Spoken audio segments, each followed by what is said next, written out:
Joining us now is Jose Antonio Vargas. Now, he is the founder of Define American, and he's also a documentary filmmaker. His new film, Documented, is going to play at the AFI Docs Film Festival, opening this Friday. Jose Antonio Vargas, thanks for joining us this morning. Oh, thank you so much for having me. I'd love your take on where you think things stand right now with the Gang of Eight's immigration reform proposal. Well, I'm cautiously optimistic, I guess is what I can say. Yeah. At the moment, at least it's being debated in the Senate, and they had 80 votes to make sure that the debate actually is open, and right. that they actually. So that was very encouraging. It's just that the amendment process and kind of how this shakes out in the next few weeks, it's going to get interesting. And this is, of course, just still the Senate. Now, Jose Antonio Vargas, you famously outed yourself as an illegal immigrant. You came to the country when you were 12 years old. You were born in the Philippines. You were born. Sorry for revealing your age here. You were born in '81. No. It's part of your story. So you came here illegally, or stayed here illegally, I should say, after the 1986 Immigration Reform Amnesty Act. Now, you know that Americans at the time were told that at the 1986 Amnesty Act, it's a one-time amnesty. Everyone here's here illegally. They'll be granted amnesty, but from this point forward, we're going to secure the borders, we're going to reform our laws, and it won't happen anymore. And then, a lot of, Jose Antonio Vargases came in to the tune of, 11 million here. Do you understand why Americans are frustrated that we were told absolutely. that? So absolutely. So, flesh that out for me, please, because I think a lot of people feel in their heart that they feel, they feel compassion for the individuals, but at the same time they feel like they've been cheated by their government. Well, I think people feel like, not just cheated by the government, but lied to by politicians, right? Just this idea that, we've done this before, right? Yes. And now here we are, less than 30 years later, with a much bigger number of people. And if we're going to do this, and it seems to me, poll after poll, right, has said that, the majority of American people want a path to citizenship for people like me. How do we do this again and not come to this exact situation 25 So what's the years answer to now? that? The answer to that, I think, is having a much more honest conversation, frankly, about where we're at and how we got to where we're at. What I find really interesting about the border conversation, right? So in the past 2 years since outing myself as undocumented, I've traveled around the country, going to places like Alabama and Ohio and Wisconsin, talking to people about immigration reform, right?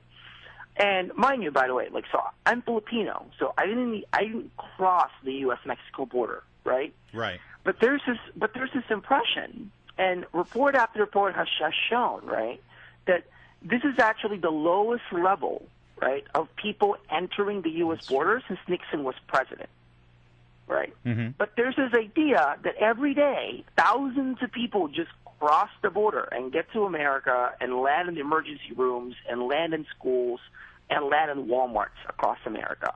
That hordes of people are just coming here, when really it's net zero migration.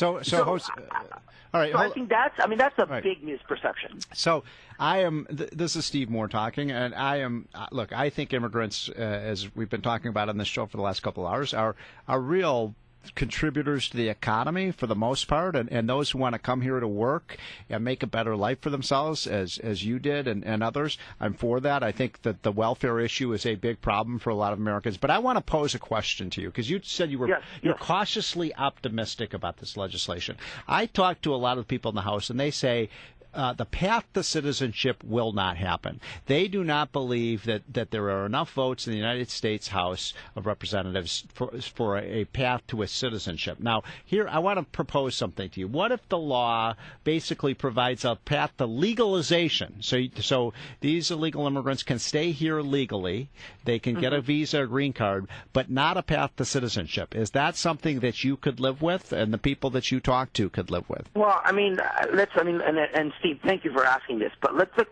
really boil this down, right? What is a green card? a green card, if like for example, right now, when people ask me what is immigration reform about to me it's about getting a green card, getting a driver's license, which I don't have, and getting a U.S. passport so I can actually like see my mom. I haven't seen my mother for 20 years in August, right? So that's what immigration reform is to me. But getting a green card, actually that leads to U.S. citizenship, right? After 5-7 years of waiting, whatever that process is.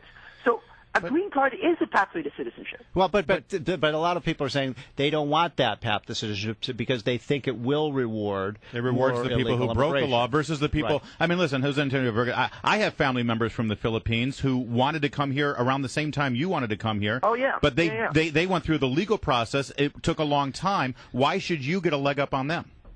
Oh, by the way, I mean, in the Philippines, it's 20 years. Like, I have relatives who've been waiting, I think since 1987, people waiting. And that's why I have no problem. If you tell me, right, that you want me to get in the back of this process, I have no problem with that. Okay. I think that's absolutely fair. Okay. But we have to be honest with people and tell people, how many years is that exactly, right? Is it 13 years? Is it 15 years? Is it 20 years? But to say that we're going to let you be here, but then not have a pathway to citizenship, I don't know. I mean, I think this is a question of, in 21st century America, do we want second-class citizenship? Can I ask you something, Jose Antonio Vargas? And again, that's such a long name. Just I know.